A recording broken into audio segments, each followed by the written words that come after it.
Bote mingi bandeko balandi ya magazine na biso Basango. Boyebi ke tomemelaka bino Basango oyo eza ya solo pe eza réalité. Sikoyo tokokende wapi? Tokokende sikoyo na Lombango na commune ya Kisesu. Botala ndenge bombe ekomi kobomisa bato. Reportage oyo esalamaki epai ya nani? Jiwan Virgile. Botala ndenge bombe ebomisi mwana mobali oyo. En tout cas nazotuna na Kinshasa soki ekomi nini na ba jeune garçon, na ba papa, na ba mama, bango nyonso tu bakomi kaka na bombe. En tout cas eza nini pe ekomi nini? Pona nga na kosenga na chef de l'état bato boye fo bakende wapi? Kandi ya makasese na place olali.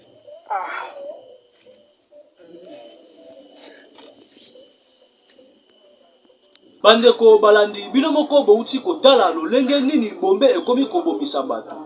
Pona nga na kosenga na chef de l'état, en tout cas son excellence Félix Antoine Tshisekedi papa folukela biso solution. Pona boye tokokufa, pona boye population ekomi kobeba po insécurité o ezali ya makasi tokoki ko imaginer te. Ezalaki bongo na présentation ezalaki Jordan Mazandu serviteur na bino oyo apesaka bino bongo basango ya kitoko pe basango malamu. Na caméra tozalaki bongo na Jiwan.